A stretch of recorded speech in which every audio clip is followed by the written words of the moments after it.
Hey guys, it's Sarah and welcome back to my channel, and if you're new here then welcome. I appreciate you joining us. For today's video I want to go ahead and do the living in Japan tag with you guys, just to kind of give you an overall look of what life has been like for me, or if not then just some random information about my life here in Japan so far. I initially wanted to do this video in honor of hitting our 6-month mark of living here, but I think it's closer to 8 months now. But anyways, I'm gonna do this video again probably the month before we actually leave Japan. I just think that it'll be really fun to look back at and see the major differences between the two. But anyways, there are about 10 questions to this tag, so let's go ahead and get started. Why did you move to Japan? Well, my husband is a proud member of the United States Air Force, and in fall of 2014 he got his assignment to Japan for the next 4 years, and so by fall of 2015 we went ahead and picked up our entire lives and moved it to Japan, and here we are now. What's your favorite Japanese food and why? I'm gonna sound extremely basic and just so cliche, but I would have to say definitely the curry.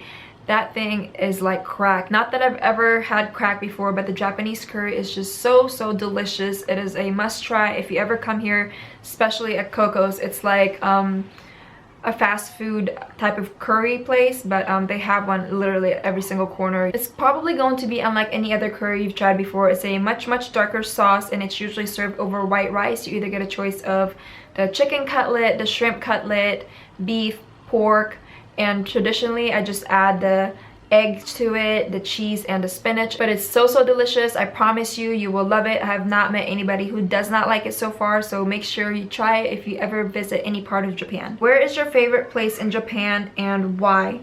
I would probably have to say the Shibuya crossing. It is a famous crossing here in Japan. Supposedly it is the busiest crossing in the entire world. You could definitely see why when you go there. It's just a horde of people going in a billion different directions, but it's still done in a very neat and polite manner, and you will see if you ever get a chance to visit Tokyo. The lights are absolutely beautiful at night, and it is a huge shopping district, famous shopping district, so you kind of get a huge dose of the Japanese culture all at one spot. So many different restaurants to visit, just any kind of shop you can think of.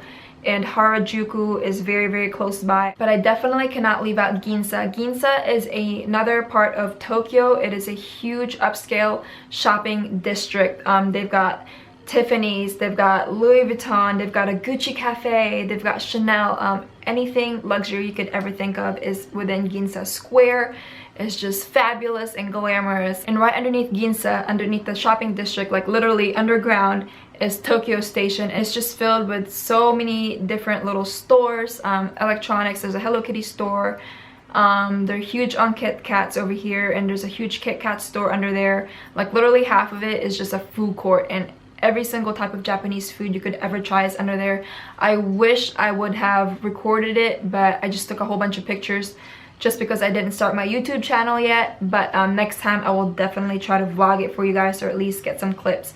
But a whole nother world under there. But I think that would probably be one of my favorite places to go to as well. What is your favorite Japanese word and why? I would have to say moshi moshi. I don't know why, but I just think it's silly and funny, but very cute at the same time. Moshi moshi basically means hello, except you only use it when you are talking on the phone. When you first pick it up and say hello, you say moshi moshi. But yeah. What is your favorite thing about the Japanese culture? Overall, I absolutely enjoy the Japanese culture. There's very little negative things I could say about it, but they are absolutely very polite, courteous people. They are very hardworking, and you could just see it through and through in everything that they do. They're just very considerate of people altogether. The breastfeeding stations here are welcoming and very inviting. They're comfortable to sit at. Just things like that. You could just tell a lot about a culture and what, you know, what they find importance in.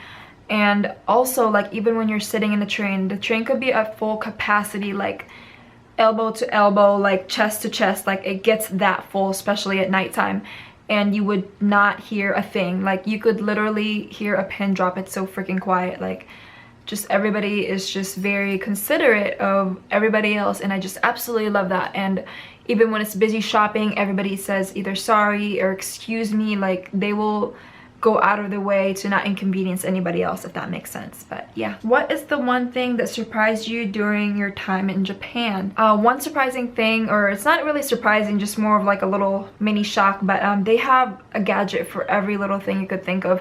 For people who live so minimally, like as far as the living style, like they enjoy more confined, smaller places to live in, these people have a gadget for every little thing you could think of.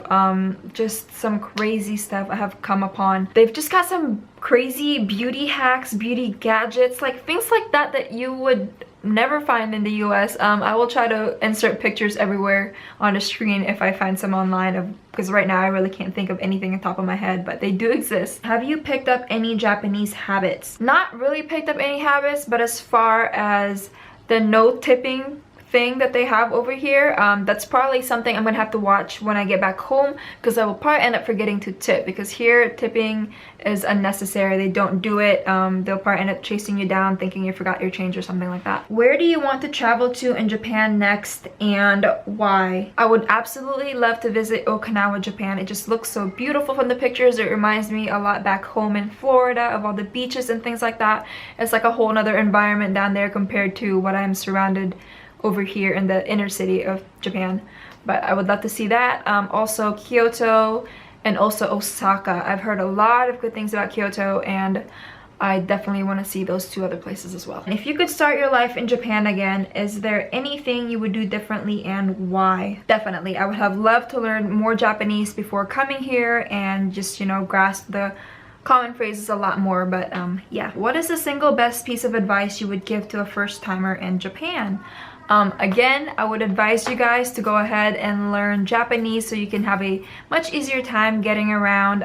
Even if you had a Google Translate or something like that, you could still, you know, figure things out. But I think it would just be much easier if you knew your more common phrases. But as far as other advice go, I would just say to go ahead and just be open to as many things as you possibly can. Japan is gonna be a huge extreme culture shock, so just be prepared for that, and just don't sit at home or in the hotel. Go ahead and jump right into the culture and learn as much as you possibly can.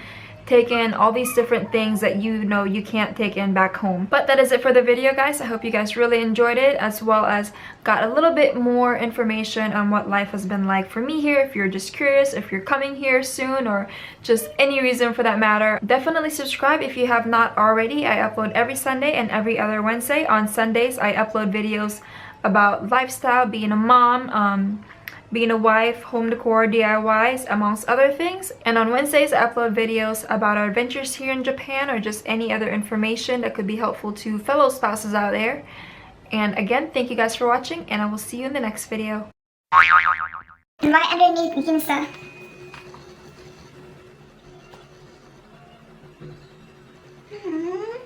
And that is my husband being sweet. He gets sweet once in a while, and I always have to wonder if he did something bad, or he did something that I'm not going to approve of when he does stuff like this. I don't know, it's like typical woman stuff. But shout out to you, babe, for being sweet. Mwah.